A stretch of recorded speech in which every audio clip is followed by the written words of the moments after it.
how many of you here welded components? Anyone? Weld? No practical knowledge yet. Okay, how many of my professors teach welding? All of you, mostly? Okay, mostly few of you. Okay. So it's going to be interesting. So I will try my best to bring along, because usually you have a little bit of knowledge about welding before I talk about modeling the same. So what we can do is every topic I'll pause for a moment and we can have a dialogue, and that way I can explain, or I can draw some pictures, or I can pull up some presentations and talk about that also. Okay, so today's topic is integrated process modeling of joining small to large scale. Small I may not be able to talk, but large scale I will talk about it. And this work is actually accumulation of a lot of information from previous publications and everything. So as principal told you all, I work at University of Tennessee, which is over there, which is near Smoky Mountains, which is a national park in the US in Tennessee. And then I also work at manufacturing demonstration facility, which is actually a demonstration lab for industries and academia and agencies. All my students are there. So in fact, I do not have a lab in the university, which is 17 miles away. So this allowed me to work with a lot of industries. So UTK and instrumental in developing manufacturing innovation institutes where students actually do research. Okay, I'd like to acknowledge there's a lot of work which I'm going to be present was drawn out of my publications with people from different organizations. And I am supposed to show this. You're not going to read it, just see it. Okay.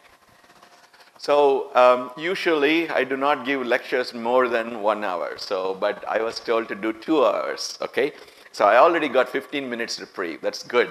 So, and what I would do is a little bit talk about motivation, why we need to do modeling, and then quick review what is available for us. And then I always do case study, because that shows it's real. It's not just fictitious equations we solve for just looking at color pictures. So that's why I'm going to show you those 2 case studies and then future direction. The second case study will rely on a little bit more metallurgy. So I'm going to teaching you, all of you, metallurgy along the way there also. And so let's start with why do we need modeling, okay? So around year 2000, American Welding Society actually had a roadmap. Roadmap means this is what every time, let's say we all got lost, everybody sits together and say which directions to go. So we all accumulate information from industry, national labs, academia, various agencies from America. They come together and say where we need to go. So this is 2000, which is 17 years before. And I was just a postdoc and then working on a lot of projects there. So what they said is that to introduce process-based qualification, that means if you're welding, you want to deploy in industry quickly, you need to rely a lot on modeling technologies.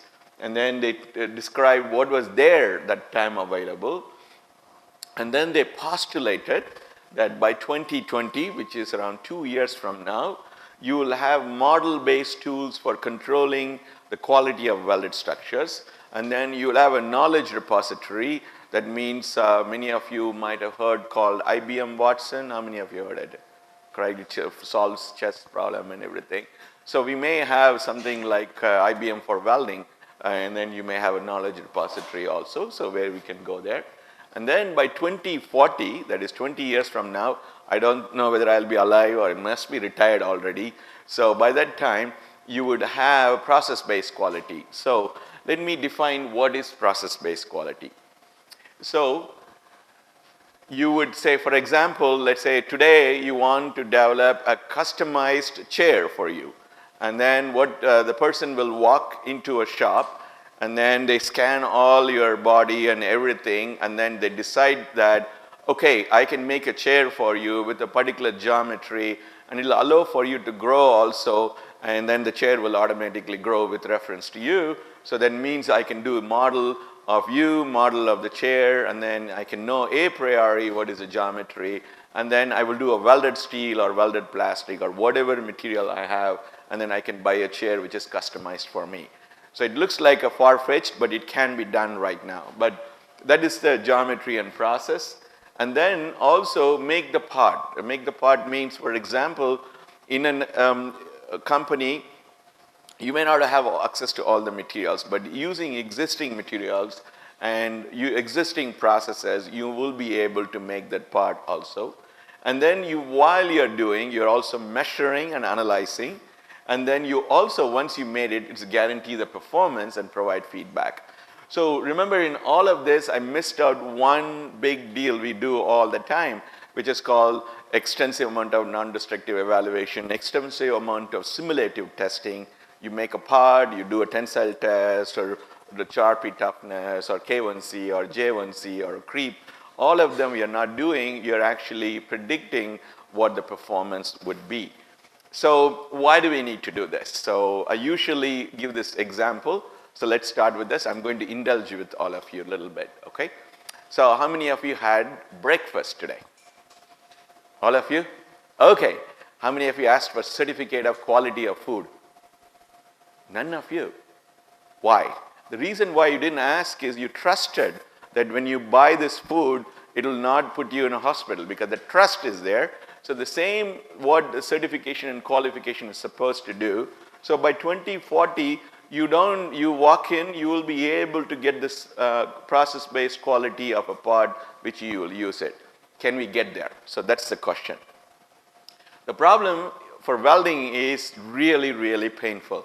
So I know you guys cannot read there, so I'm going to walk you through there. So at the top you have arc welding, and then you have a solid state welding, you have a brazing, you have also soldering, you also have a solid state joining, you have high energy density processes, and then you have other processes like a superplastic welding. There are around 70 joining processes known to mankind, known to humans. So then the question is, you have 70 processes and you have so many metals, and then you have so many geometries, it becomes really hard for anyone to do a quick selection and then deploy. So I will do a quick check on it. You can go to a welding shop here anywhere, and then you can say, take a geometry to them. They will say, okay, when can you make it? If it is non-structural one, they can make it by today. Or if it has to be for a particular performance, they have to go through testing. It takes a lot more time. So which one to use, what for what material? What do we envision by 2040 is this.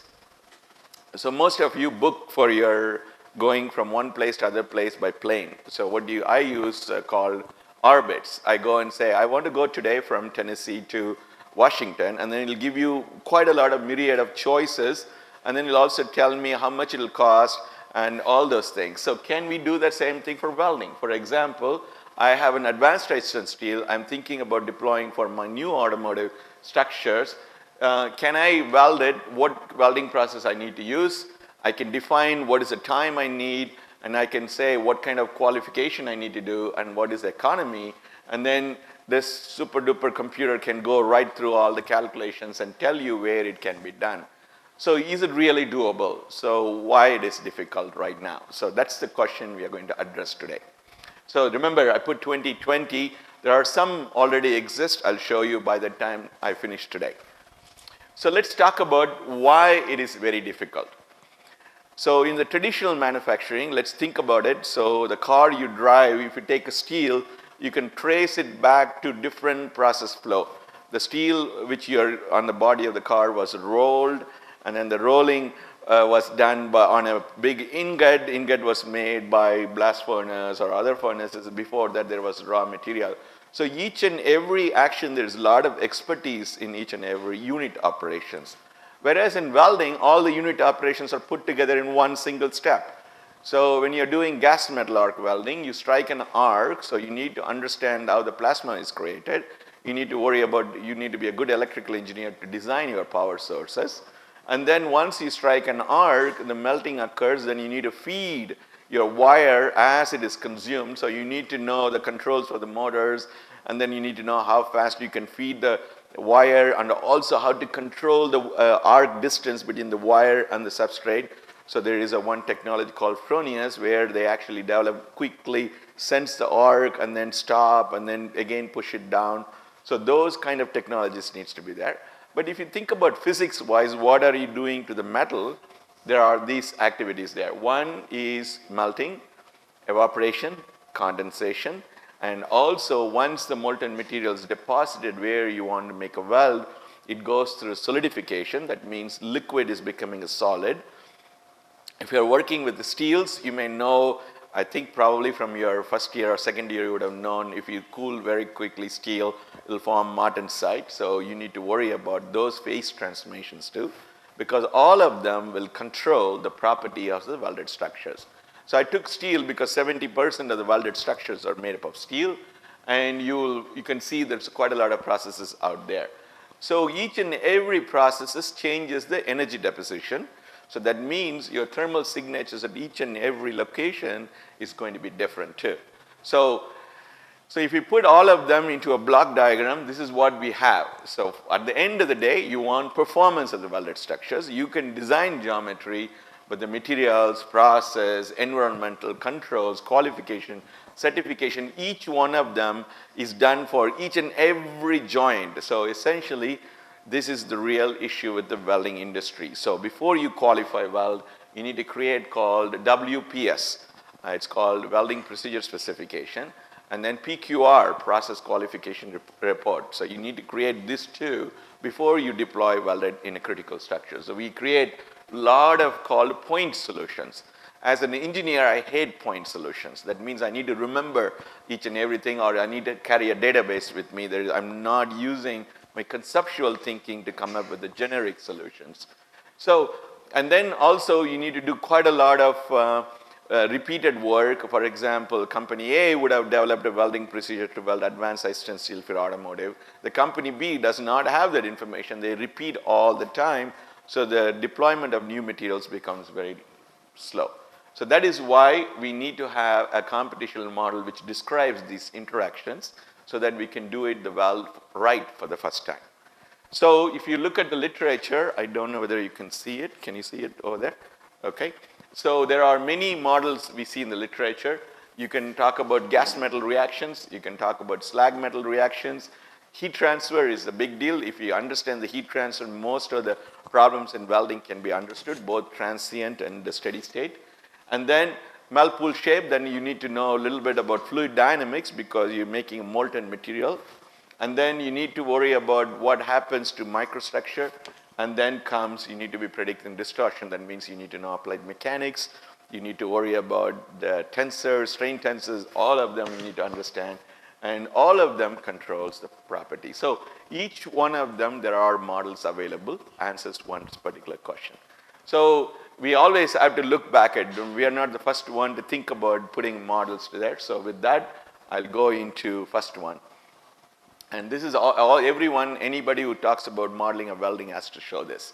It's called Professor Rosenthal actually developed a called steady state heat transfer distribution. He's solving the Fourier equation of the heat transfer that you can see dou T by dou X square is proportional to all the thermal diffusivity and variation of temperature with time. If you can solve it, you will get a steady state, and this is what he did good old days using slide rules. He calculated those isotherms. You can do it now with your Excel sheet. And you can actually develop nomogram. I don't know, my students may not know what is nomogram. We used to use it when we were an undergraduate to predict. We didn't have calculators can do quickly, so we used to have nomograms to look at it. So this was existing. So if you give a welding voltage, current, and a speed, it'll describe the temperature distribution around the weld. So you can actually do it in your Excel. I have a program, I'll show it to you later, how to do it also. Okay, so what? Why do I need to know this? So let's say you are working for a big steel plant where we are making pressure vessels, a thick pressure vessel. And traditionally, you will weld with the many big number of molten beads. That means over there maybe 20 beads. And what you would notice is that you may have poor microstructure. That means it will become brittle and fails quickly. So one of my colleagues, Roger Reed, actually developed a simple heat transfer model. And then he showed that by reducing the number of area, that means putting more number of beads, you can actually homogenize the microstructure, and then you can get better creep and also toughness properties. And this took, when he was running this using analytical equation, those computers in 1989 used to take 4 hours. So I clocked it in my small MacBook 0.01 second right now. You can actually do this very quickly. So all my students, so today you can go home and look for the Rosenthal equation, put it in your Excel or whatever the software you have here, okay? And you can try to do this. So this is routinely you can do it, heat transfer analysis. Then what you need is that this heat transfer also dictates what we call it as called geometrical conformity. It's straightforward. You take a steel plate, you take an oxy-acetylene torch and then heat it, it'll start bending. And the main reason why it bends is you're creating called a thermal gradient. When you put a thermal gradient, the thermal stresses come on, and the thermal stresses at a particular temperature may go above the yield point of the material, and then it'll start producing deformation, that means plastic strain. So when you remove the heat, the plastic strain doesn't go back to zero, so you get a moment balance and force imbalance, so that's why you start twisting, and it's called distortion. So accumulated plastic strain is important. So you can actually predict those things by putting simple heat transfer analysis. This is the work which was done by my colleague from Edison Welding Institute. We were doing additive manufacturing of a blade. He was predicting the distortion there. Okay, there is one issue which you need to describe is the heat flux. We'll describe that in a case study later on. And for example, if I'm putting an arc there, how much amount of energy is going into the base material? And this is a famous description called Goldak equation. You can write down, you can go and look at type in the Google, you will say Goldak heat transfer equation for welding. So that is how he describes it. So remember, this is just a methodology. He himself says, Professor Goldak will tell you that there is a numerical trick we are using, but doesn't describe exactly the physics of how the heat flux occurs.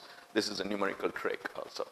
Okay, once you have it, what can you do with this? So if you go back in history, the Welding Institute in London, they were all worried about welding of steels. One of the biggest issue is called cold cracking. The cold cracking means you make a weld and leave it high strength steel. You make a weld and go away.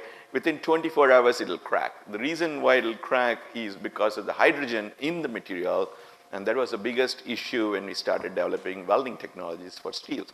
Yeah, we haven't eliminated, we can only manage with that.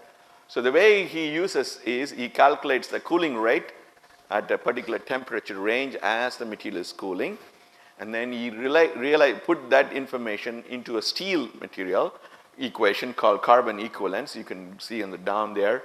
And just a quick note, Ramesh, are you here? Okay, yeah, you're not here. So this presentation, I'll try to give you later on a PDF or something, so you guys can have it also.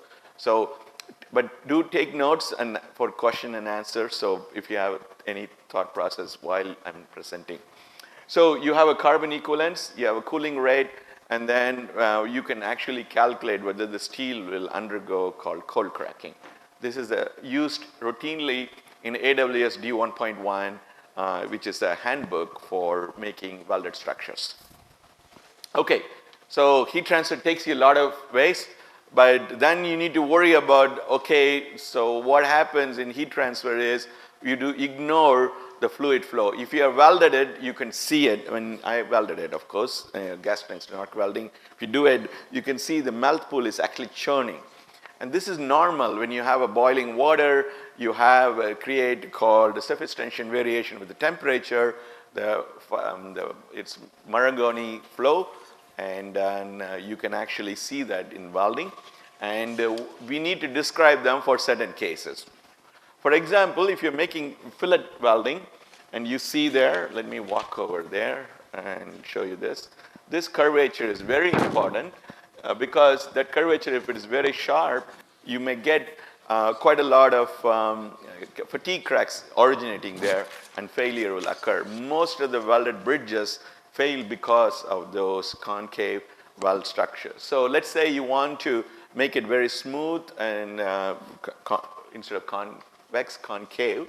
If you want to make it smooth, you need to add a little bit of elements to the melt pool so that the fluid flow will make it nice smooth.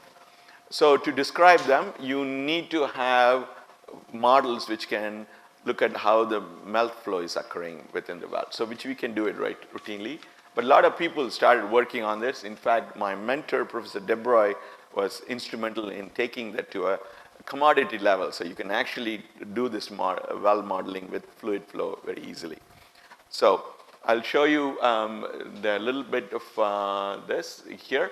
And I don't know whether our mechanical engineering students have access to called open foam.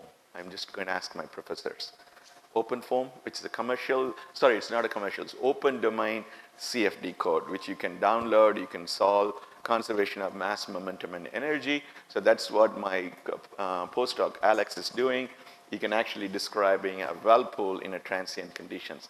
So why do we need this? So you can actually, okay, hang on. I need to show this video too. So you will see in a moment, that's actually looking at if I put a point inside the melt pool, how it is churning through. It's calculated by fluid flow velocities along the three directions, U, V, W, and then we call it tracking of the inclusion. So you can actually do these things. And my student friends, you can go into open foam, you can download it, you can actually run these kind of simulations in your laptop right now. Okay, so these things exist. And then the next thing we need to worry about is, that is for fluid flow. Then what happens is many of the welds are actually dirty. If you take any steel welds, you cross section, you'll see inclusions there. So we need to worry about what kind of inclusions form. And this is where a CFD person has to work with a metallurgist. So I used to work with Professor Debroy. He has a focused background in CFD. So I collaborated with him. So we knew what is the temperature, and then we can predict what kind of inclusions can form. So this is using a software called ThermoCalc, and which is, I believe it is there even in PSG Tech in metallurgical engineering department. So you can actually, if you know what is the concentration of your materials, you can put that number, it will tell you what kind of inclusions are forming. It's not big deal. It's using good old chemistry law, Raoult's law, Henry's law. We learned it in second year of our undergraduate in chemical thermodynamics. That's what is being used here. Okay, so you can see we can predict the inclusions too. Now, what happens with the properties? So when you weld it, you take a nice steel or any material, homogeneous properties, you make a weld, you make it harder. So you will see here, I'm going to show with my arrow mark here, and this is it's a double V groove weld. This is the last weld created. And then you see this contrast. This is because of different temperatures. You have a different heat or microstructure evolution. Every temperature leads to different microstructure. What is the big deal? If you go and put hardness indents everywhere at each and equal intervals, and you will see this kind of soft and hard microstructure. So if you are an engineering professor, what would you do? Or engineer, what would you do? You need to design for that. You'll always see that you need to use this low hardness there. So I put this eye, let's see whether it works. And I want to show you that how easy to, oh no, it can't find it. Okay, so I'll show you later in the break. I may be able to open up the software and demonstrate it to you. You can actually predict these things right now. And this is not new because these mathematical models behind that has been developed in 1984. Okay, that's what is shown here. Professor Ashby, most of us know about it as an engineer. He's kind of like a polyglot. He works on mechanical engineering problem of hybrid materials design all the way to electron microscopy of materials. So he actually, for a given steel, you can actually predict what kind of microstructure forms, what kind of hardness forms in a particular weld. Okay, how about the one which you melted and solidified? And that is also can be predicted right now in steels, which is also 1985 was developed. by my professor, Professor Badishia there. So I'll give you a little bit of background to this nice jumble of microstructure or geometry here. And what you have to just remember is you have this big grain which is decorated by these white regions, and inside you see this kind of like a basket weave structure, and that we call it a acicular ferrite. I call that is maybe $500 million microstructure, mainly because over 40 years we have spent a lot of money trying to get more and more of that acicular ferrite, and that is actually gives you very good strength and toughness, and that is what is required for your offshore structures so that you get good properties. Now we have a computational model which can predict at what conditions you can maximize that basket weave microstructure or billion-dollar microstructure. Okay, so next thing comes is the residual stress. So I don't know, let me ask audience, how many of you been to a shipbuilding? If you know, how many of you been to an automotive construction when they're assembly or anything? Nobody, okay. Okay, so let me improvise here. So if you walk into a big shipbuilding, I've seen it, so what you do is you will create called modules. Each one is a module of large scale welded structures, and then they bring them together and then weld along the modules to make the whole ship. And what you would notice is that the amount of money required for each and every module for welding is around, let's say, $900 million or $900,000 or so. But however, when they come together, you will see that the one panel which is supposed to weld it like this, it'll be like this. They have to bring it together to weld it. This will cost you around $1 million. So that's the biggest issue in shipbuilding. So you need to predict a priori in shipbuilding. I believe there are a lot of shipbuilding projects have started in India, in Kochi or also, and they may be spending a lot of money already there. So what we have to do is we have to minimize amount of distortion. But if you are going to do a very close formed, three-dimensional, finite element, nonlinear, elastic plastic analysis, you can't do it in the ship level. So it's impractical to do it. So what can we do about it? So there was a Professor Sai from Ohio State came up with a brilliant idea. He said that, look, for distortion, what you have to know is how much amount of accumulated plastic strain. So if I can calculate it, I can actually put it in a shell element, which is much easier to do it, and then you can actually predict the large-scale distortion. I had an opportunity to work with Jung Jung. He was actually a student of Professor Sai. He can actually quickly predict the distortion in large-scale ship panels. In fact, those models are being used by the shipbuilding companies in Korea right now. So they actually can predict the distortion. They can manipulate how you weld it to reduce the distortion. So that can be done, okay? So in addition to that, the residual stress is important in welds because any welded structures, if you put it in a bridges or anything, you have a residual stress. Now, if you load it, the failure may occur prematurely, and this, as I mentioned, is the biggest issue for bridges. So there has been efforts to model them, and the biggest problem for modeling residual stress is called constitutive properties. What do I mean by that? I need to know if a material is being heated and cooled, what is the inherent property as it's heating and cooling. So we cannot use handbook data which tells you as a function of temperature. You need to worry about the hysteresis, how it goes through, and then figuring out there. And this is one of the work which my student did it, and then he actually showed that in most of the steels you don't need to worry about this hysteresis because it doesn't make a big difference. But if you go to high alloyed steels like a P91 chrome moly steels and other steels, this becomes an issue, and especially with India's new focus on advanced ultra supercritical boilers, if you are going to be welding high alloyed steels, you need to worry about how the residual stress evolves also. And remember on the fatigue one, I believe one of your colleague from metallurgy, Suresh, is working on a large scale bridge structures in, I think, Jammu and Kashmir there also. Then he has to worry about residual stress too. Okay, so where am I taking you, all of them? So all of this is during the welding. So we have so many phenomena. If I put them, all of them together, you have this called welding map, and this is most often used by welders. They actually know it by experience, but you can put physics in behind it. So this is actually laser welding of a nickel-based thin sheets. What is on the y-axis is the effective power in watts for laser. And since you can't read from there, it is 0 to 1500 on the y-axis. On the x-axis, how fast I'm welding, that is 0 to 15 or so. That's the welding speed there. So what you can see is that if you put all those bunch of equations describing different forms of process-related failures, you have only a small window where you can weld it. This window will change depending upon the material, depending upon what are the cracking mechanisms and residual stress and distortions too. So remember this. So that is why my professor, John Lippold, my colleague, says following. Suresh, as long as there is a weld cracking, you're in business. So I want to get out of the business. That means you need to design for without cracking.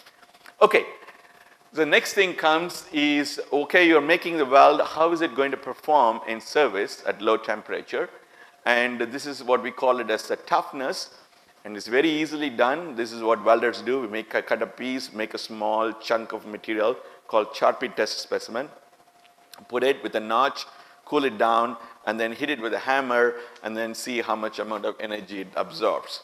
And this is a work, one of your past colleague here from PSG Tech, Muruganan, actually worked on it. So he wanted to develop a new filler metal, increasing nickel and manganese, and then you can see how much amount of 20 joules you can get with the different temperatures. This is important for ship applications and offshore, and then he developed a mathematical model to describe what kind of toughness you can get out of that.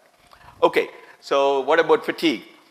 This is an important point. My mechanical engineers will be really happy because the microstructure plays a very small role only in the case of fatigue of welded structures. The most important thing is the geometry and the residual stress. And you can see that most of the times when you put a residual stress in the material, you can improve the number of cycles to failure. And this is actually a concept used by a Japanese researcher to improve the fatigue resistance of bridge welded structures too. And remember, even though you're introducing compressive residual stress, you're not eliminating residual stress. We call it redistribution of residual stress. So you can make an example. You can take a sample, which is a cubic sample. If you put a different stresses, it needs to balance out it. If you make one area tensile, other area has to be compressive. This is the one we learned in mechanics. So that goes here too. Okay. So then what happens if I put a weld in high temperature service? Remember I told you about nuclear power plant or boilers, we usually put different materials there. This is an example where we are welding P92 steel to a stainless steel, or even P92 steel also will have a soft regions in the heat affected zone. The creep performance of the welded structure will be lower than the base material. So this is also the biggest issue. If you walk into BHEL or anywhere, this is the problem they discuss every day. To minimize that, we cannot eliminate that. So that's one about creep prediction. So by this time, you may realize that, hey, Suresh, we have different models. How do we get access to these models? Because you're already telling me that I need to bring together a lot of expertise together. So we are moving in this direction. This is actually right now, 2007, we launched 10-year-old technology. And while I was at Edison Welding Institute, what we did is we packaged all the finite element math models into a JavaScript, and then we put it into a supercomputer. So in fact, we can run this computational weld mechanics using a tablet. So as a welder, I'll put voltage, current, and speed, and then you press the button, and then all the information goes into a supercomputer. It runs the standard analysis, transient analysis, and also predicts the microstructure, residual stress, and distortion, and gives back a report in 15 minutes or so. So it doesn't give you the solution, but gives you guidance to the welder. So this is available. If you are on Google, you can type in eWeld predictor movie. You can see a movie going through. It'll explain each one of them. I don't have access to web, otherwise I would have shown you that. Okay. So finally, So you create a black box. So remember I told you about it. Hey, if I want to go from Tennessee to Washington, I need a way to figure out what is required. So there is optimization tools available.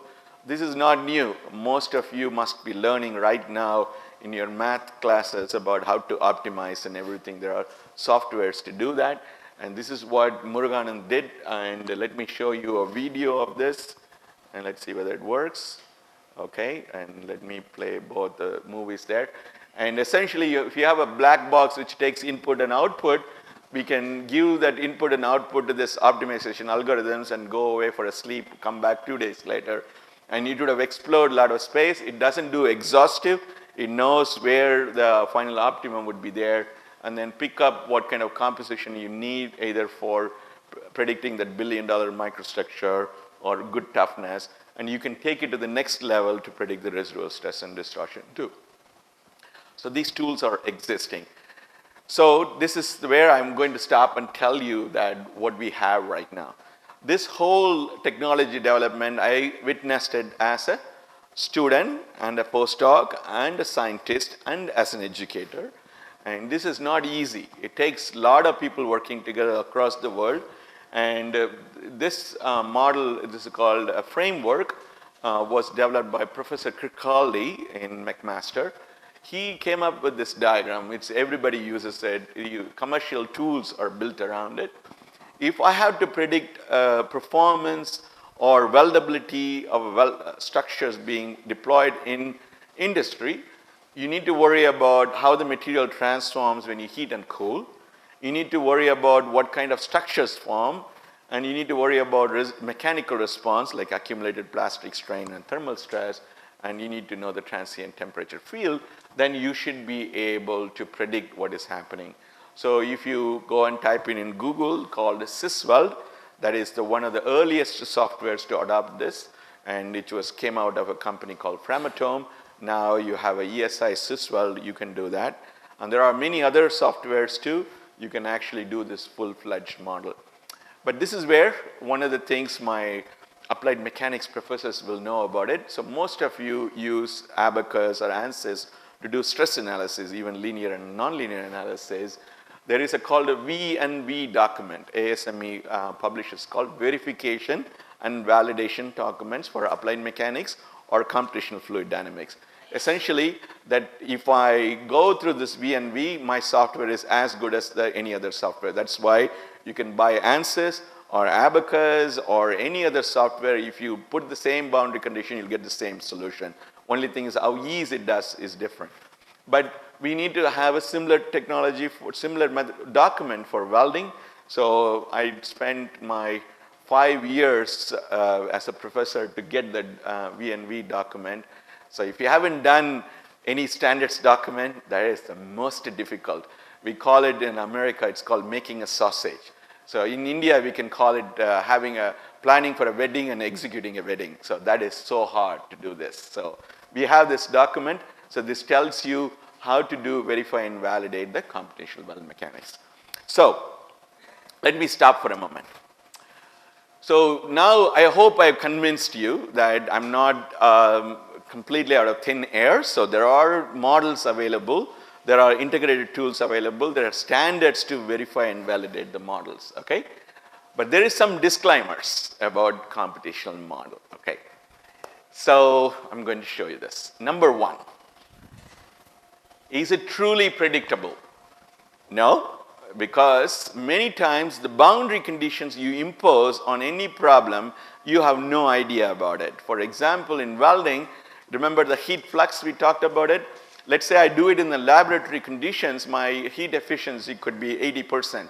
Suppose I take the same welder and put it outside, your efficiency may be lower. In addition to that, your shielding may not be proper. You have totally different microstructure, and your model will predict exactly the same if you do not take account of it. So what we are, right now, many times the model is sold like this. That means you give any unknown conditions, I can predict anything you want. That is really not correct. So what we usually do in modeling is called calibration. So we know unknown conditions, and then we run this. Usually they do calibrate, and then you see what experimental prediction is close to that, then you can take the model and take it to a totally new unknown conditions, and then it'll give you a good accuracy on that. So please remember this whenever I discuss about modeling. The next is, I don't know, let's see quick. How many of you read Hitchhiker Guide to Galaxy? Anyone? Okay, please, students, please read it. It's a nice comedy novel. Okay, so written by, so you'll see one important thing is. So how many of you know this called answer is 42? And you can type in Google, you'll see that. So the story is here, I wanted to say it. This is a little bit of indulgence of my part, but it is important. You will remember whenever you listen to any computational modeling talks. So in this book, there's one storyline goes there. This is eons from now, okay? All the universe, there are a lot of people, they figured out how to travel in everything. And then they wanted to know an ultimate answer for the universe and everything. So they actually design a computer and a computational model, and then they switch it on. And then the computer comes alive, and then they ask, what is the answer for the ultimate question? So the computer says, okay, come back after many, many years, I'll give you the answer. The answer is 42 after eons. Then they ask, what is the question? So then the computer says, I think the problem, to be quite honest with you, is that you never really know what the question is. So remember, any computational model is worth what is the question you're trying to answer. So remember that, okay? So with that, I will go to case studies. Let me stop for, this is around 30 minutes. You heard me monologue, so let's have a discussion before I go to case studies. I'll show you that. Any questions on so far what you heard? Okay. Is anyone? My student? Yes, sir. Good.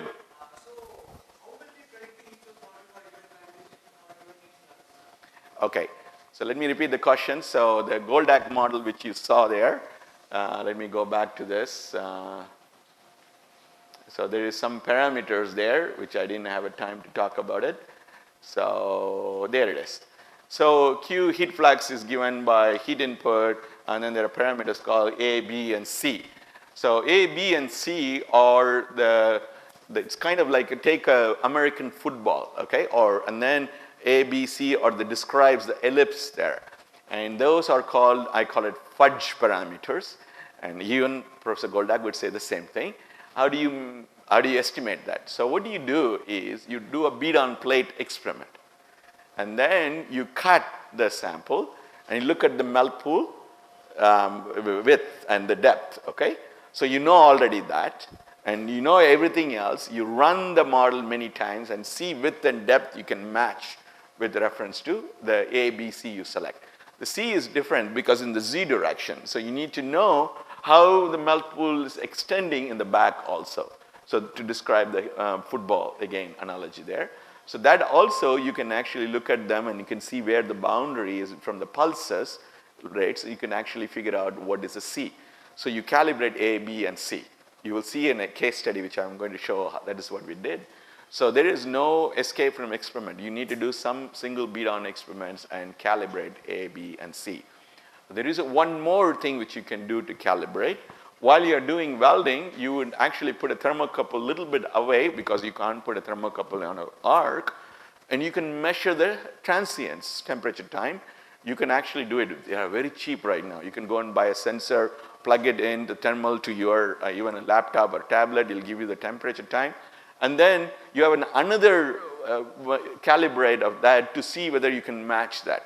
So you have melt pool and the temperature, so both of them can be used to calibrate A, B, and C.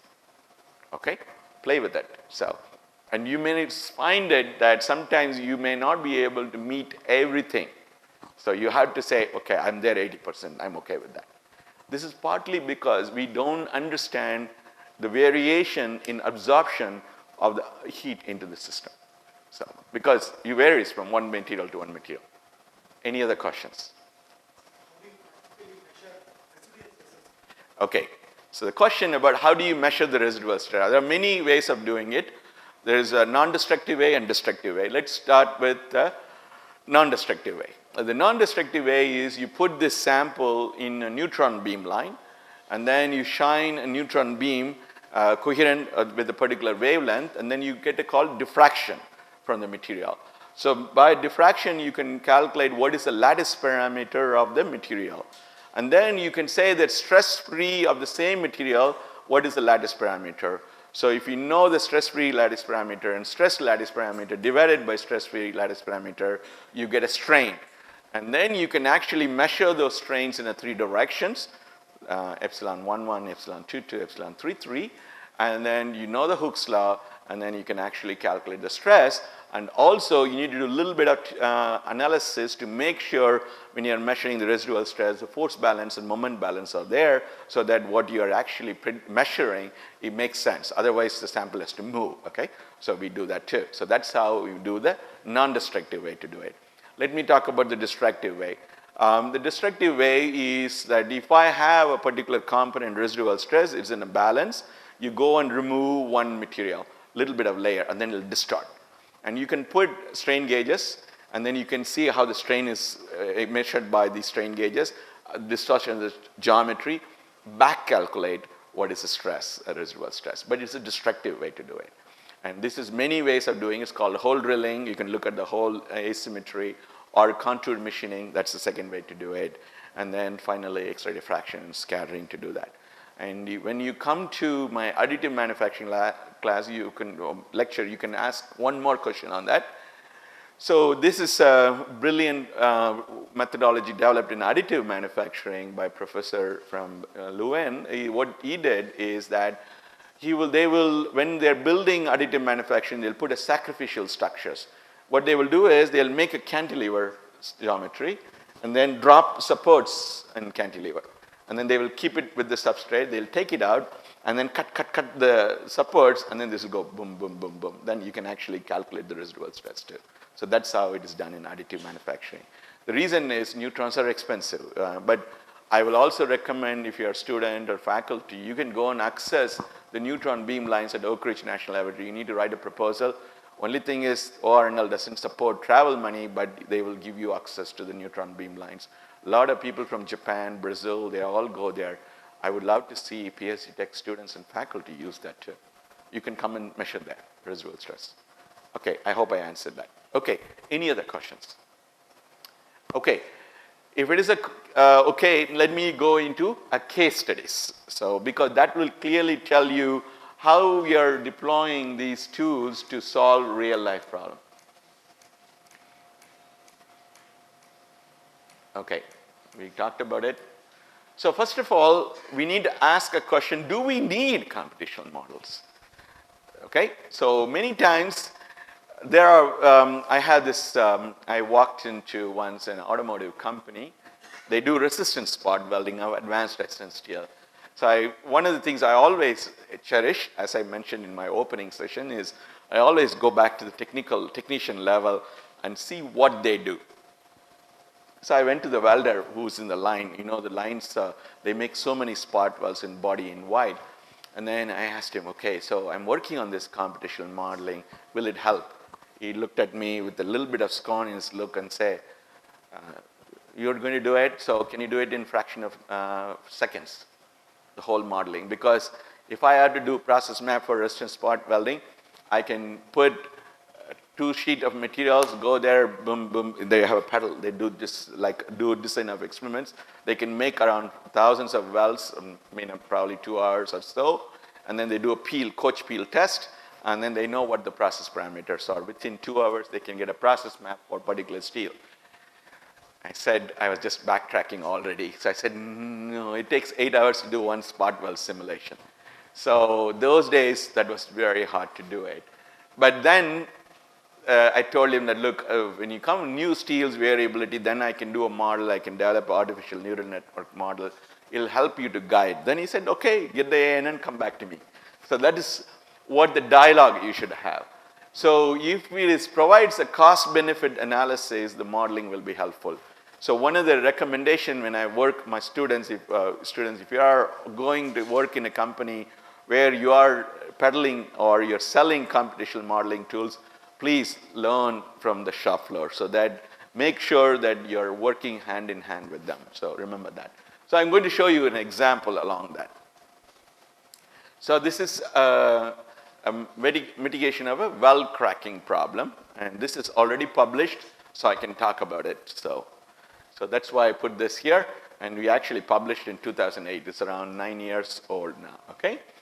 So let me talk about this. We are working with B&W, which is a big heavy manufacturing company, and I was at that time Edison Welding Institute.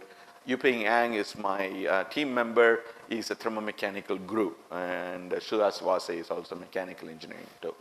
Okay, so what is the problem? So remember, what is the question we are trying to answer? So they actually do this called cladding application. There's the big steel tube which will run from here to there. That's a big steel tube. And then at the end of the steel tube, they actually put a cladding and a buttering so that you can actually, which goes into another structure where the corrosion resistance has to be better. So they will add a new material which is inconel base alloy. Okay, so one of the biggest issues, sorry about this title going down, you would see sometimes in the shaded region along where the butting with another geometry there, you will see a lot of cracking. So if there is a cracking there, guess what you do for the whole structure, including the steel, you have to throw it away. So you can see how much amount of cost will be wasted. And every time a new filler metal comes, they have to call simulative test and then make sure the cracking is not there. So every time new filler metal came, they will do it, or it cracks, go throw it away, get another filler metal. So it is a really, really expensive process. So first of all, can we minimize this? So we need to come up with a way to understand why this happens. So what we work with this industry is to do called a mock-up test. So this is where you need to work with the welders, and so this is what we did. We did a cladding and buttering of a mock-up. And so you need to work with your industries. So, okay, industry. Can you hear me in the back? Okay. So what you have to do is with the industry to pick up those voltage, current, and then speed of each and every location. That's what they did. Okay, if you can't hear me, just raise your voice. Okay. And then what we did is we used this as a boundary conditions in your model. Okay. So what we do in this is a cladding, you can see there. And while we are doing the experimental work, we also put sensors for temperature. Remember the calibration, we talked about it. Also, we had cameras to look at the metal pool. And then every time we go run through, we stop and then we measure the ovality of this tube, so that tells you the distortion too. And so remember, before we are doing it for calibration exercise for our models, so we have to work with the welders to do that. So that's what we did. And then we take the material and then we cut different locations and see where the failure occurs. So this is the low alloy steel on that side, your cladding, and then the region 1 had a lot of cracking tendency. So we just reconfirmed what industry has been telling us, that region 1 has a lot of cracking tendency. So remember, when we started this work, we initially thought that the cracking will be more where you're putting nickel and steels together. There's a mixing going on. That is the region 4, but the region 4 did not crack at all. And then region 2 and region 3, there's some cracking, but the region 1 was extensively cracked. So what is the question? Why is it cracking there? So we confirmed that. So now what we have to do is use computational models to calibrate what we are seeing there, okay? So we need to validate it. So remember, model validation is necessary. So we need to predict the fusion zone shape, and then we also need to predict what the temperature profiles are. And then we need to figure out what thermomechanical conditions leads to cracking in this particular bills. Okay, so we are using this, of course, I was working for 5 years. This work was published in 2008, so I kind of knew what are the V and V we have to do. So we used the same thing. So first of all, build a finite element model, and then do a thermoanalysis and then mechanical analysis and compare with what we are seeing experimentally. You have to make sure you measure everything: preheat, interpass temperature, welding parameters, welding sequence, how you're sequencing. Are you going to weave the torch also? We have to remember that. And then what kind of fixtures we are using. So we need to know that too. Okay, so with that, we went on to computational model. So these things, I hope, I don't remember, my mechanical engineering professors can help. Do they have access to ANSYS and Abacus here? Yes? Okay, you can do that right now. And you can actually design this. I'm not an Abacus expert. Yuping is my collaborator, he's the expert. So what he did is, instead of modeling the whole thing, he divided the regions into few regions where he can measure, and rest of them is kind of like a dead weight for heat transfer or a heat sink or restraints. That's what he did. And then he's predicting in location 1, 2, and 3, the thermomechanical conditions comes about. Okay? So one of the things which you need for measuring this is the constitutive properties, which I mentioned there. So in this case, we made an assumption saying that, okay, whatever the constitutive properties for annealed inconel and steels, we can use it because the transformation is, even though occurring, we are not worried about what is happening at low temperature, only worried about what is happening at high temperature. So we got this information from the standards available already. We put that into the computational model too. Now comes our Goldak. Okay, so remember ABC. We need to calibrate them, because otherwise you can torture your heat transfer models to confess to any melt pool shape you want. So we need to make sure those A, B, C parameters are all calibrated for that. So for that, what we did is we put cameras while we are welding, and you can see that is the gas tungsten arc welding. It's actually a little bit of weaving there to make a little bit of very broad melt pool shape. We took that melt pool shape and then we calibrated our heat flux, and you can see that is a calibrated heat flux on our model. So I want to stress this point. If you don't do it, our model will be completely useless, because rubbish in, rubbish out. Okay, you need to make sure what you're doing experimentally is important. So this is where, as you're getting into welding in centers, make sure you work with some sensors who can actually put haptic sensors in a manual or robotics, so you figure it out where the energy is deposited in Cartesian coordinates. You need to know that. So this was symmetric, but there is something interesting when we very close to the material which is totally different, and then you get this asymmetry there. You see that it is no longer symmetric melt pool. You need to capture that. We would have never known this unless otherwise we put a camera there. So my colleague Yuping actually has to calibrate his heat flux to describe this non-symmetric. The reason why that happens is the robot actually weaves back and forth so that they can wet the low alloy steel. So you need to picture that also. Again, we deployed it in finite element methods. So now we have defined all our input conditions, boundary conditions. We went and calculated temperature a little bit away. I mentioned in the question and answer session. Further away, we capture the thermal signatures there. We are not perfect, but 80% of the case we are there. And so now heat transfer model is good. Okay, now next thing we need to do is to figure out what is happening in the structure. What we noticed is they are not changing the process parameters at different locations. When they drastically, if they do it, they see a huge amount of temperature where the cracking is there. Maximum peak temperature is quite high compared to the regions further away where there was no crack. Okay, so why is this? So the reason is also two reasons. One is there is a resonant heat there, and also apparent difference in the thermal conductivity there. You can see the inner bead is alloy 600, the steel is 3 nickel chrome moly, totally different in thermal conductivity and everything. So we put that information back into our abacus too. So now we redo the calculation, and then we also look at the strain. But I wish we had those days a way to figure out the ovality as the welding is going on.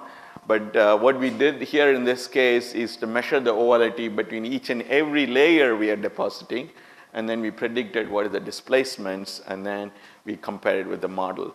And you must be critical of me, because you see that, hey Suresh, you got 3 points, you only 3 endpoints, you haven't even told how it is varying in real life. We didn't have the sensors, but our goal was to that, are we picking up those strain values in different locations? So we got that. You can see the strain values are varying. Okay, so at this point, we have validated our computational model. So that means it's predicting exactly what we're seeing. So we are ready for using this model for first problem itself, the cracking tendency. So now let's talk about what we need to do. And the reason we wanted to focus on it is we are doing this cladding and buttering. This is the original heat input we are using. So heat input is nothing but voltage into current divided by speed. So what we did is we went, now we have the model, we have a group meeting where the welders and company people, we're all sitting and talking. And then we said, okay, so what can we do? Now I have this model, what do you want to change? We said, why didn't we change the preheat? And then they opened up their standard, said, no, it's not allowed. Okay, so what about the new filler metal? They opened up, no, you can't do it. So we were really ready to give up. And then we said, what else you are allowed to change? Oh, there is one little clause in our the handbook or the standards. You can use your energy power, which can be used, can vary from plus or minus 15%. You're allowed to do that. Good. So what we did is then we went back to our computers, and then we said that what would happen if I change the energy input as a function of location and distance, and then we came up with the new heat input conditions. You can see cladding and buttering. We kept the buttering same. Cladding, we changed it at the location wise. And then again, you can't get away when you change the heat input. We have to do a bead on plate experiments and calibrate our heat flux model. We did the same thing too. There's a new heat flux model now. And then we deployed it into the model. And then now we started predicting the temperature. Now, of course, we reduce the heat input, the peak temperature drops. So this is a time you must be asking, so what, the peak temperature goes down. So if you know the mechanics point of it, what we are trying to do is to reduce the amount of strain happening in the locations. So by doing this overheat point, we are reducing the strains accumulating in the heat affected zone. So we did that, and then you can see the outer bead and the inner bead now reduced amount of hoop strain when you're welding that. So that is where the cracks were occurring, and then we reduced the stresses, and then the cracking went away.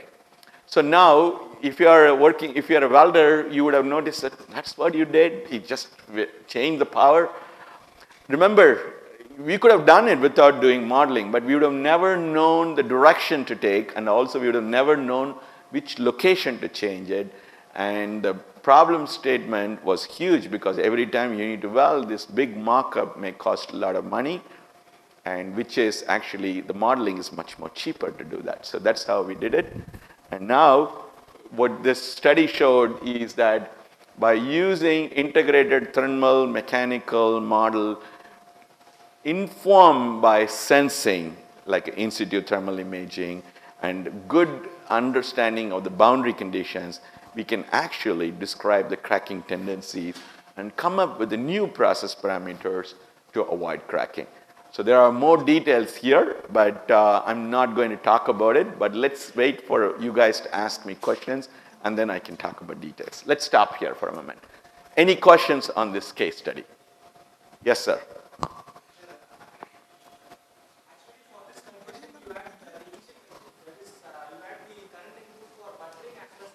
That's correct. So let's take up a condition where you do not have anything, you have a very new material, and you are going to weld it. Yes. So is it practical to go to a software-based solution, or it's through fluid validation? Okay, so I will reverse the question.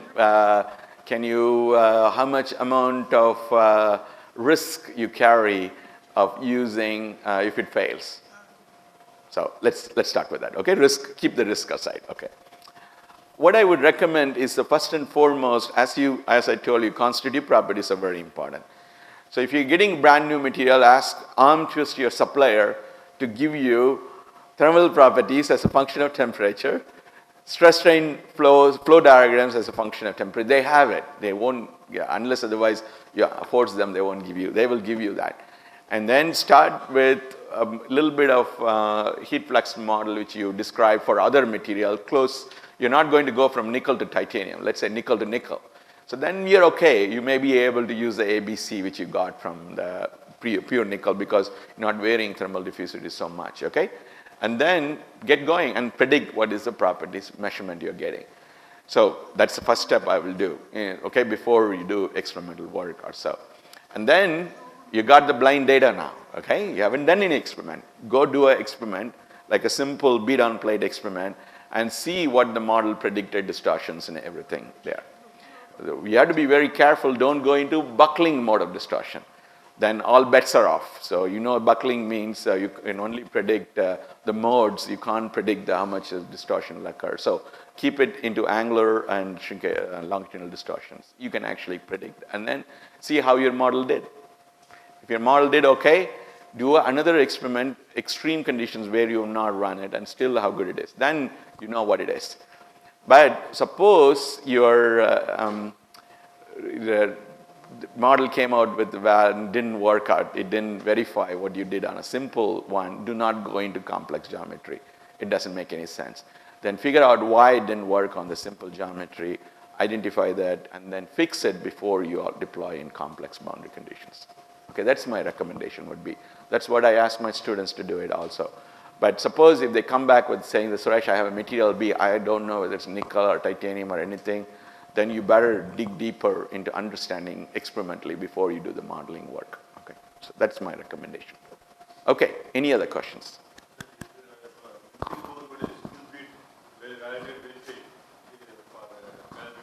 That's correct. That's correct. That's correct. So the question asked here is, okay, you're suggesting use single bead to calibrate. What happens if you go to multipass conditions? So that's a very good question. So most of the times I'm doing single bead to calibrate my melt pool shape and heat flux and everything. If you go to multiple pool, there are two things you need to worry about called transients and also steady state. Let's talk about transients. Suppose I'm doing a multipass valves within a small area. I'm moving like quickly. If you're moving so quickly, what would happen is you're also going to change your melt pool shape also, transient, because you can do this. It's a big relevance to additive. And this is the reason why if you're scanning this particular area, you're coming quickly. So what will happen is even though you may create a melt pool shape, you come back again, your melt pool becomes huge. So then what you did in single bead, useless. So how would I know when it will be useful and everything? You can actually do a simple back of the envelope calculation.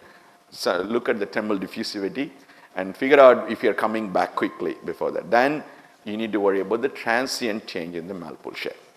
You're correct. Now let's say I got it. I got the transient melt pool shape also by doing simple analytical model. I can do it. What happens to the residual stress and distortion? Okay. So let's take a little bit of vanilla steel. Let's say stainless steel. So what do? Stainless steel, when I go up and down, the thermal stresses will lead to plastic strain. Okay, the plastic strain, if it's below the recrystallization temperature, will accumulate. Above the recrystallization temperature, it will anneal. So if you're going back and forth with the varying thermal stresses, your constitutive properties will vary as a function of hysteresis. So you need to know what is the constitutive property as a function of temperature, time, and everything. So what do? So we don't know that right away. It's because everything is varying. So this has been addressed in the welding literature. What they will do is assume it's not varying. Say its constitutive property is same. Run a case and see how good is your prediction to it. And most often in stainless steels, you can kind of get away with it because amount of accumulated plastic strain varies within the error bars of measuring the residual stress itself. So you can get away with that. Even in low alloy steels, you can get away with it, mainly because all the transformation is occurring at around 600 degrees centigrade. Most of the accumulated plastic strain occurs below the 600 because recrystallization temperature. Again, the errors you are going to introduce is very small. What happens if you go to highly alloyed steels? This is where the issue comes. So highly alloyed steels means the transformation of the austenite occurs very close to room temperature. So you can use your thermal expansion properties of the austenite, FCC, all the way. When it comes to room temperature, that actually it changes the volume, it puts a compressive stress. If you don't take care of that in your model will say you have a tensile stress, whereas real life you get a compressive stress. So then the hysteresis becomes very important. So that is where the Sysweld is pretty good. They do that. They actually put history-dependent properties that they can take care of the multipass welding too. So that's how you address it. So the errors involved in most of the steels, you can forget about constitutive property variation with thermal signature. But some alloy systems, it's important. So, okay, did I answer your question? Okay, any other questions on this? So if you're okay, so I'm going to twist a little bit. Now, the reason I started with thermomechanical is because now I can keep your audience stay before I go into metallurgy now, okay? So this is where you would see that now we only focused on thermomechanical. I didn't focus on metallurgy, so now let's add a little bit of spice into it. Okay.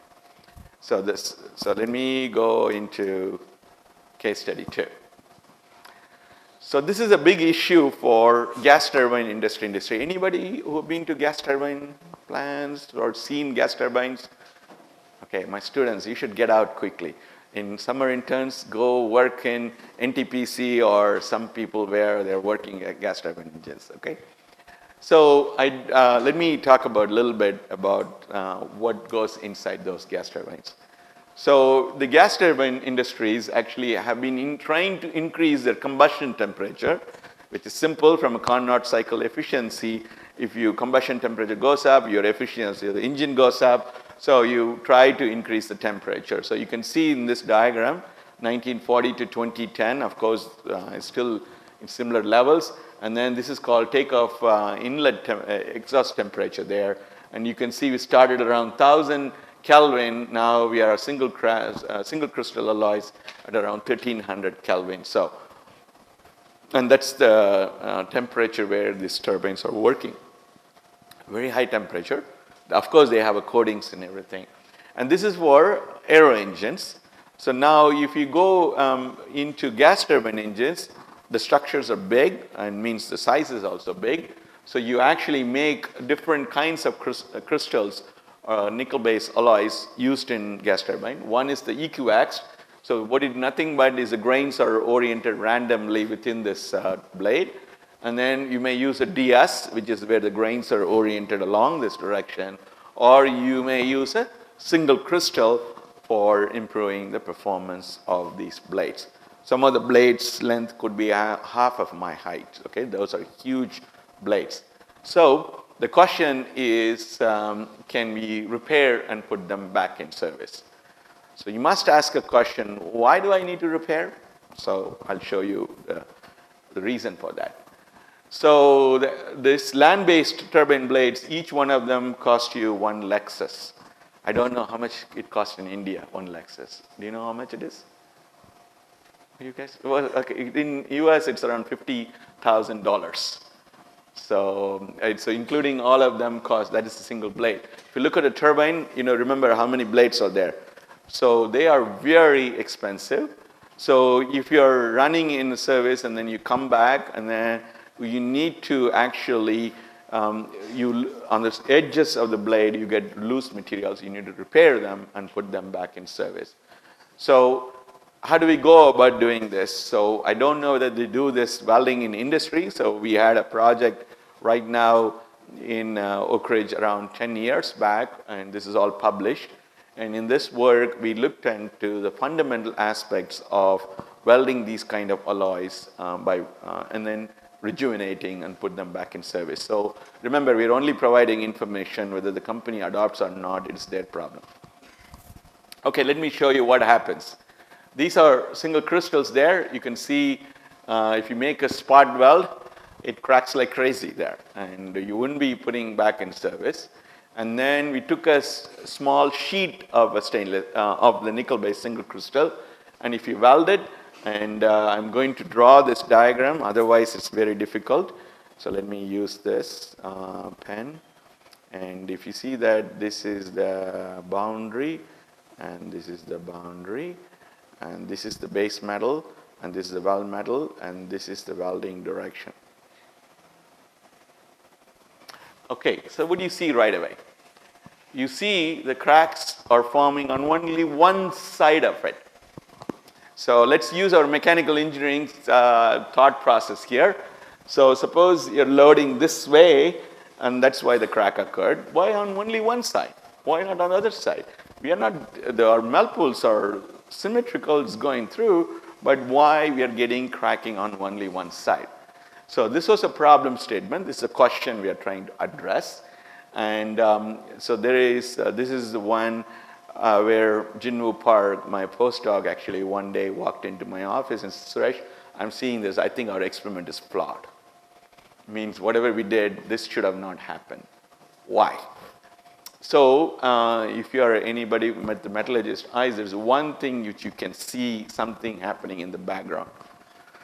So this is a base material. I'm going to draw this line. So that's the direction of the dendrite. Sorry, my handwriting is pretty bad, and you'll see that here. It's an angle. So that is the direction of the dendrite in single crystal. So original thought process for us was to weld this along the 001 direction, but so happened that the sample we got was cut in a totally different crystallographic direction, and that is why we saw this. So let's see why this happens. So if you make a weld, and then if you look at them, so we usually call the regions next to the fusion line as a heat affected zone, but that's actually not completely correct. It is actually thermomechanically affected zone. Means you have a thermal gradient. When you have a thermal gradient, there is certain amount of stresses, so there is some amount of plastic strain occurs too. And this is actually my colleague actually looked at them in a synchrotron and then saw that actually even though you have perfect single crystal in the bottom, very close to the fusion line, actually you start destroying a little bit of single crystal by introducing the deformation. So this is also published. You can dig deeper into the electron microscopes to understand what really happens. I'm not going to go there right now. We'll discuss that later. So what it clearly shows is the crystallographic direction of these dendrites are very important, or crystallography of the blade. So this is where I'm going to take you into a little bit of metallurgy. Come along with me, okay? So these nickel-based superalloys are made up of called face-centered cubic structure. So face-centered cubic means, I don't know, do we teach crystallography right now in the first 2 years? My PhD faculty, anyone? No? Yes? My students, can you tell me? Do you learn crystallography in your first 2 years? No? Little crystallography of metals and everything? Face-centered cubic, body-centered cubic? No? Yes? Yes, a little bit? Okay, I'll show you this and then get going with that. And so if you have a cube, let's see how good is my drawing. Please bear with me, I'm drawing with my mouse pad here. So in each corner you have an atom, and in the cubic system, and face-centered, every faces have one atom too. And that's actually called face-centered cubic. So even though I drew circles as if they're not touching, these atoms are actually touching each other. So this is a face, okay, I have to draw other circles too, otherwise it looks odd. One here, and then if you look at the other face, there's a dotted line there, and then there's a dotted line. So there are 6 faces you have. So this is face-centered cubic structure. And this is what nickel-based alloys are made up of. And so what we call 001 direction is nothing but 0 means it's not cutting the X. Another 0 means not cutting the Y. 1 means it's cutting along the one direction. So you can actually draw this direction like this. So 0, 0, 1 direction there. So each crystal is oriented like this. So that's what it is. So you make sure that all the crystallographic directions are aligned. That's how these crystals are made. So what's happened for us is when we did the welding, so this is a little bit complicated. This is a projection of crystal coordinates onto a physical coordinates there. You can see that it's kind of twisted a little bit. It's simple. You take a cube and then you twist it around with reference to your observational coordinates. That's what it is. So it's kind of a little bit tilted there. And then you're welding along the physical coordinates with the observer perspective. So now you can see that if at all the melt pool shape is created, the dendrites will grow at different angles with reference to the melt pool shape. And this is purely geometry. You can actually, if you know the velocity at which the melt pool is moving, you can calculate the velocity across the whole surface. And you know the orientation of the dendrites, you can actually calculate the velocity of the dendrites. So you must be wondering, Suresh, why are you doing this geometry exercise for us to predict this velocity of the dendrites and everything? So you will see in a moment why. So what we did is, remember this one-side welding. So that's what we saw with one particular velocity. My postdoc, Jinwoo Park, what she did is that she said, okay, let me cut out the velocity a little bit lower. When she went to lower velocity, no cracks. It's all perfect single crystal within the weld there. And then when you go to very high speed, you already started getting the same thing occurring at medium speed. And also you start getting some cracks even in the single crystal side also. So what we see is a single crystal in this area here, and then something happening on the other side, so over here. So you can see, I'm going to draw it again here. So single crystals here, misoriented growths here. Single crystal here, misoriented growth here, and single crystal everywhere. So how do we rationalize this? And so remember this picture you have. This picture was done by a famous professor in École Polytechnique. His name is Michel Rappa, R-A-P-P-A-Z. And it's considered as solidification mecca. If you want to learn solidification, you need to go to their group there. And Professor Kurz was the first founder of that group. So that is, if you know the melt pool shape, you can calculate the velocity of dendrites. It's purely geometry. If I know the angles, these colors represents which variant of 001 or 001 or 010 directions the crystals are growing. So it's so simple. So let's say I'm a dendrite growing like this, suddenly my thermal gradient goes down, the 90-degree arm of the dendrites will grow along this way, and then the thermal gradient changes, I can start growing in the bottom also. That's it, pure symmetry. And that is what you are predicting here for the FCC crystal structure. But the important thing you have to remember here is these contours are velocity of the dendrites with reference to the welding velocity. What you see there is you can think about the welding velocity should never go above, the dendrite velocity should not go above the welding velocity. But for these misoriented growths, you see this 1.1 and 1.2. That means for some reason the dendrite starts growing faster than the welding speed. So this is something which came out of the model. What does it really mean? So let's say I'm driving in the Jeep like this, this is when I'm creating melt pool behind me. And then on this side the crystals are growing, and on that side the crystals are growing. But one of the crystals is actually growing towards the heat source. That means it has to go much faster than the heat source itself. That's what happens there. Okay, we understand this welding velocity increased on one side of the weld, not on this side of the weld. So that's what happened. So you can actually go back and see it in this cross section also. So I'm going to draw it to explain this. So let me put this pen. Okay, so you see this 1.1 showing here, and you don't have 1.1, you have only 0.9 here. So that means the velocity on one direction is higher than the velocity on the other side for the dendrites, not the welding velocity. So this was very instrumental to show that how the heat transfer interacts with the crystal orientation. So you need a heat transfer person working with the metallurgist to understand this. Okay, so what? You have this misorientation. What does it really mean, the growth of the crystals? So what we did is we take this material and put it in a scanning electron microscope, which actually can capable of measuring the crystal orientation. We call it electron backscattered diffraction imaging. That's what you see here. And I need to finish in 12 o'clock. I'll quickly show this. And you see here that if you go very slow speed, everywhere it is pink, everywhere is over 1 growth, and there are some misoriented growth, but no cracking there.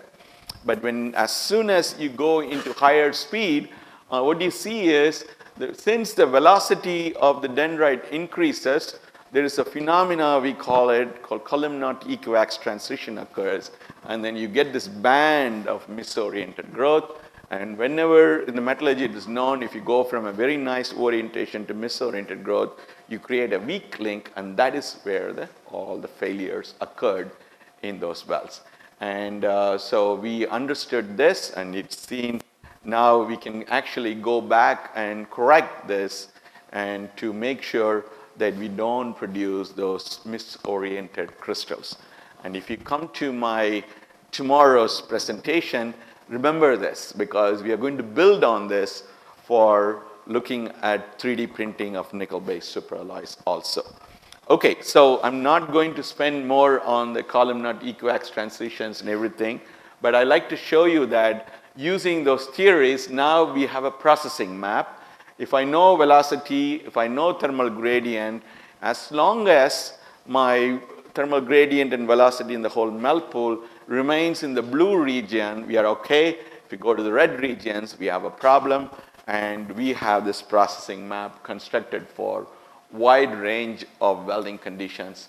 And now with this, we can actually go back, and if we are going to be welding this complex single crystals, we can figure out what should be our process parameters to avoid cracks. So that's what it leads to.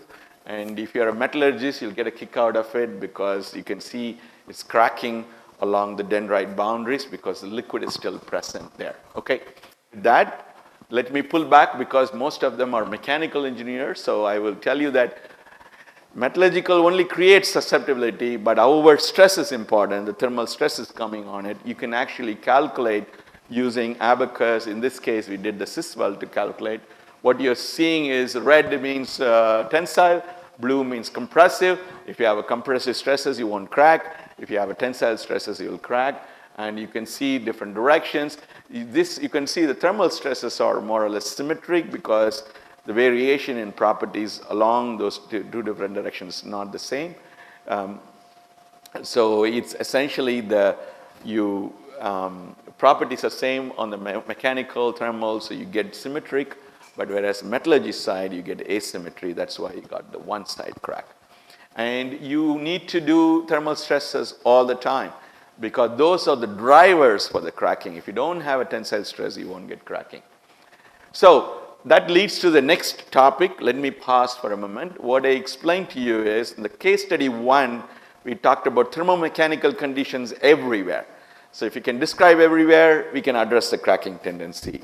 The case study 2 is you need to worry about thermal mechanical and crystallographic conditions for cracking. So if you can master these interdisciplinary way, the cracking problems in complex structures in high value added alloys can be addressed. Let me pause for a moment and make sure I am on time. So I'm supposed to finish by 12:15. So let's ask any questions on this before I go to new consumables. Any questions? Thermomechanical metallurgy. Anything? So remember, so single crystals are very special. That's what happens here. This may not be the case with the complicated metal. So now let me go into what can we do to avoid this cracking. So we used the same material there. It's very sensitive to the processing condition. Can we come up with a totally new alloy system? So this was the work which was done. I'll take my 15 minutes and explain this right now. Okay, this was done by my colleague, John Vitek, and he's retired right now. And so what we were doing is we understood the cracking in single crystals, as you saw.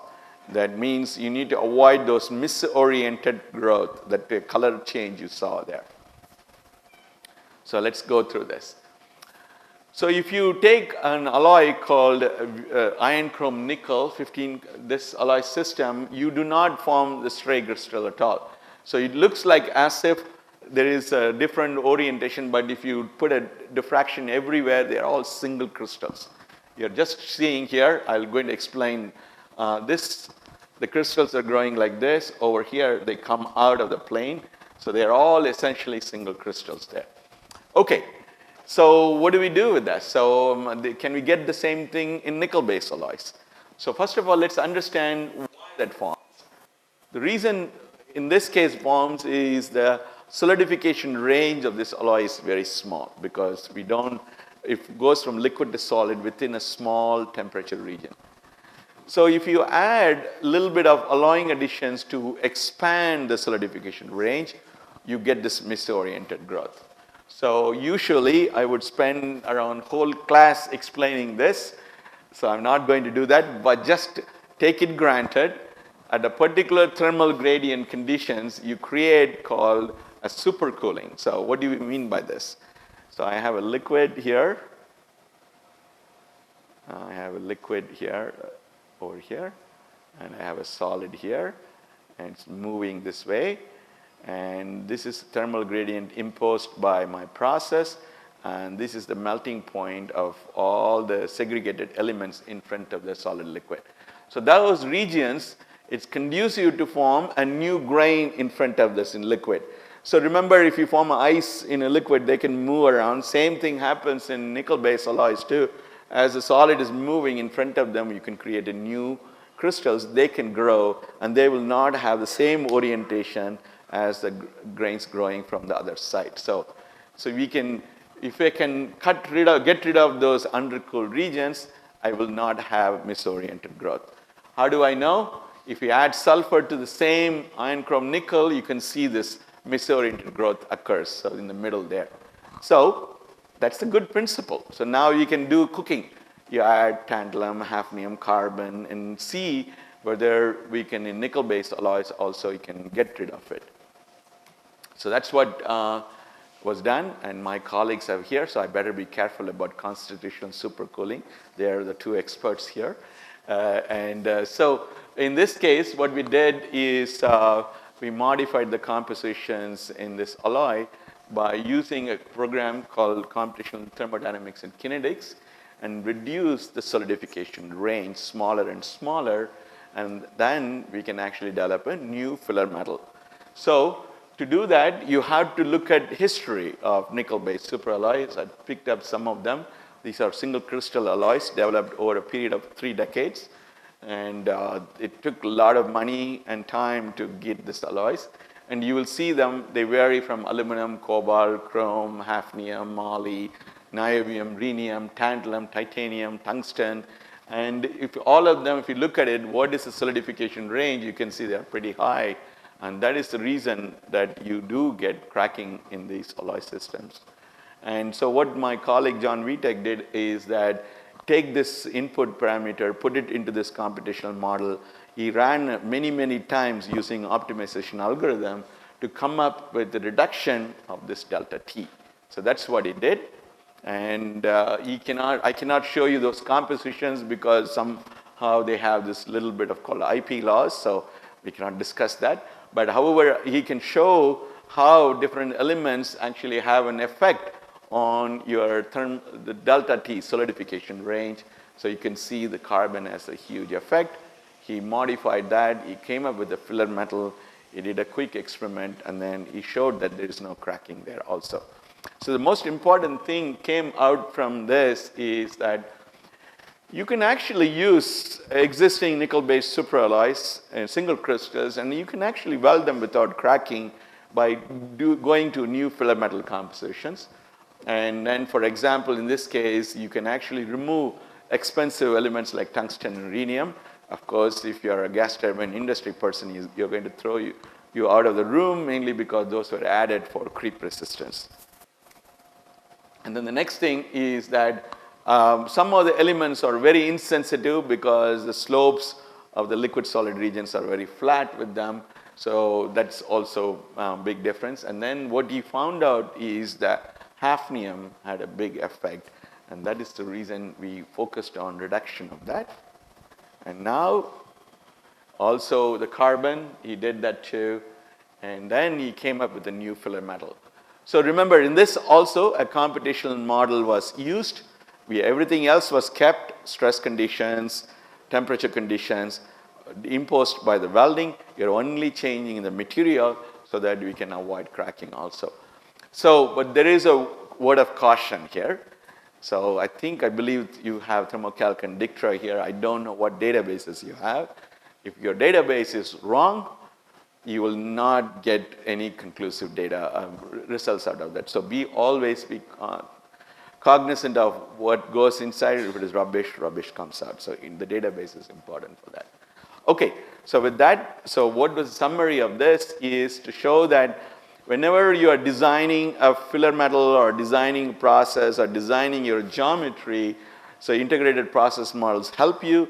And sometimes if you don't have a flexibility of changing your geometry or flexibility of changing your processing parameters, find a good metallurgist. They will work with you to figure out what kind of filler metals you need to design to avoid cracking tendencies. And you have to remember, this is important because each turbine blade used in gas turbine is pretty expensive there also. Okay, that takes me to future directions. Let me pause for a moment. Any questions on designing filler metals?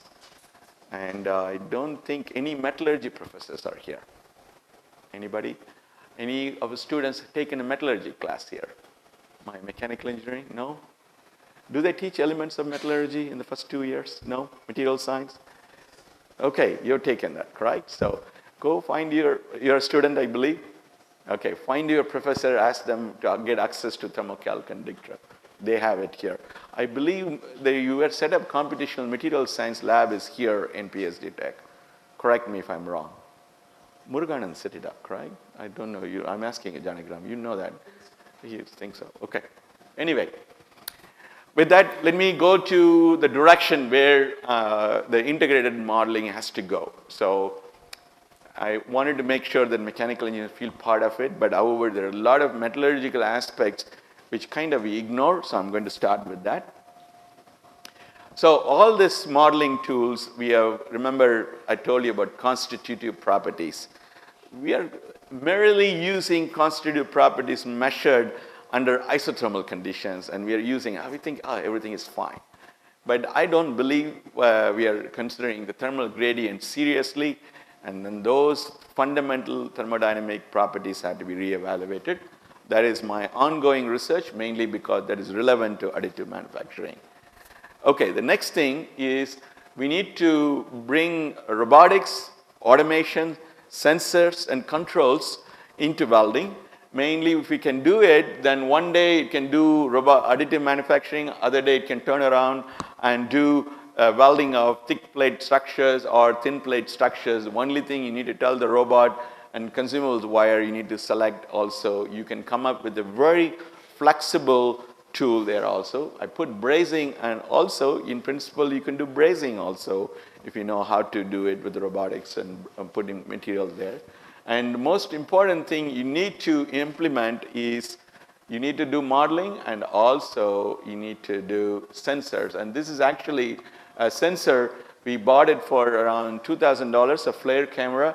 I believe in India also you can get some cameras made in Israel or something in looking at thermal imaging, infrared. I don't know whether the welding lab here has an infrared camera. You can use that information to guide your integrated modeling too. Okay, so the next thing is, this is close to, and Johnny Graham has seen this a lot of times, it is his process he developed in his postdoc days, and not all of them needs to be fusion based. You can do solid state based also. This is ultrasonic seam welding, where we are actually deploying welded structures with embedded components like ceramics too. And I will talk about that later in my tomorrow's talk there when it comes to additive. This is relevant for additive, but it's not completely exclusive for additive. We have to do it for welding too. We need to collect welding process information, every place, every location. When you're doing that, put them all in a database and then visualize them, and then so that we can correlate those cracking tendencies we discussed earlier with that of what happens in real life structure, so that we can do process-based qualification. Finally, I like to, this is where we are doing at US, we are putting these kind of tools at the hands of the entrepreneurs, because they are the ones finally they're going to make a difference. So, and also sometimes we need to go dig deeper, and we are also working on exascale computing, that is 10 to the power 18 flops per second, sorry, floating point operations per second. So that is to increase the details of modeling, we can do it. And we also provide ways to bring industry on board, which PSD Tech can do it, or other universities can come together, have this industry university collaborative centers where these tools are available so that you can deploy them. Remember, it needs interdisciplinary expertise. You need mechanics, metallurgy, and also instrumentation controls and computer science to deploy them too. Okay, so last but not least, I just wanted to show you that if you do all of them, what will be the impact? I'm really proud of my student here. He's there, one with this big guy, John Aaron Jones. He's actually was a welder. He was welding in a company called Aquachem. He came back to work with me as a grad student, and then he had a background in welding. He learned a lot of modeling tools. He also learned additive manufacturing. Behind him is the largest the laser powder bed additive manufacturing machine. So he launched a company. He's going to be making component for the rocket engines for Aerojet Rocketdyne. So the reason I show this is some of my students are sitting here. Dream about it, learn from your professors, and put the tools together. One day you may be starting a company too. So with that, I'll stop. My 1210 is here. And so what vision the AWS showed about process-based qualification by modeling, you don't need to wait till 2040. We can start right now and combine best practices.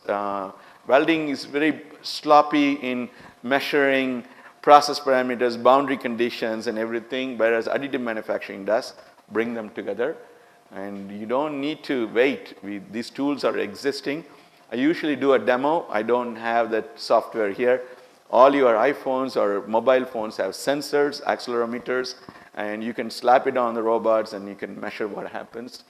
And by that way, you can qualify the materials right away, okay? And one of the most important thing, my students, please remember, get practical knowledge. So you should be all motivated today. You will walk to the welding lab. How many of you did welding lab in your undergraduate? My 100 students. All of you did that, correct? Remember that? You did it because somebody was going to grade you. Enjoy it. Go back and then get a T. I've done the T junction plates.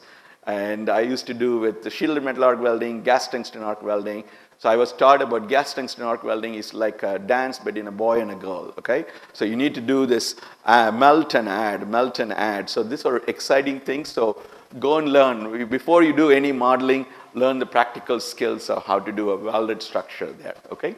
With that, I'll stop, and I like to think futuristically. So remember, I don't know how many of you Star Trek fan here. Anyone?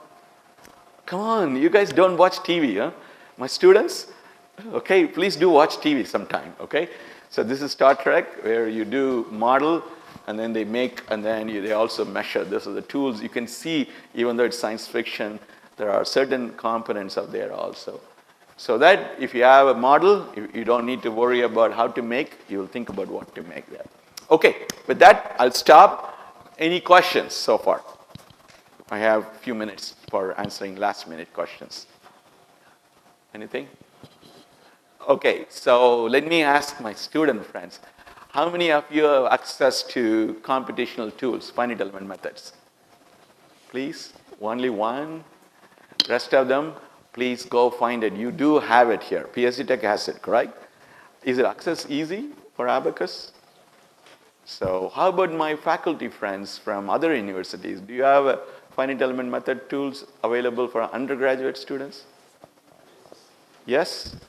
Okay, please deploy them, ask them to use it also. Okay, with that, I'll close my inaugural presentation. You're going to be in good hands. Two of my colleagues showed up here. They're going to take care of this in the afternoon, correct, Johnny Kiram, Legion? Okay, so, okay, with that, Ramesh is here.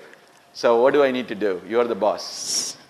Um, If Okay. the participants do not have any further questions, I will close the session by thanking Dr. Sudarsanam Suresh Babu. So we thank you for the presentation and the knowledge that has been shared on the thermal aspects of welding and the computational models and analysis. Thank you very much, sir. Thank you. As a token of appreciation, we would like to present this memento to Dr. Sudarshan Suresh Babu. I request Dr. Thaila Madam to present this memento to Dr. Suresh Babu. Yeah.